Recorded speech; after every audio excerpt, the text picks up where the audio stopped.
சமூக ஆர்வலரான அன்னை வி.ஜி. சரவணன் அவர்கள் கடந்த 3 ஆண்டுகளுக்கு மேலாக ஸ்ரீவைகுண்டம் மற்றும் அதன் சுற்றுவட்டார பகுதிகளில் உள்ள ஆதரவற்ற ஏழை எளியவர்களுக்கு இல்லம் தேடி மதிய உணவு மற்றும் இரவு உணவு வழங்கி வருகிறார்.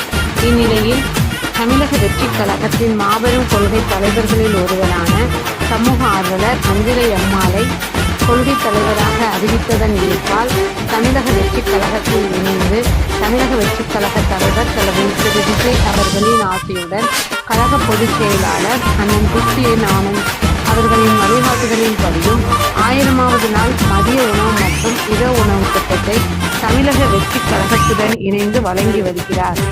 5/7/2025 இன்று 1117வது நாளாக ஏரல் மற்றும் உண்டியலூர் அதன் சுற்றுவட்டார பகுதிகளில் உள்ள 80 ஆதரவற்ற ஏழை எளியவர்களுக்கு தமிழக வெற்றி கழகம் தூத்துக்குடி மேற்கு மாவட்டம் அன்னை வி.ஜி. சரவணன் அவர்களின் சார்பில் மதிய உணவாக முட்டையுடன் கூடிய கொண்ட கடலை குழம்பு சாப்பாடு வழங்கப்பட்டது.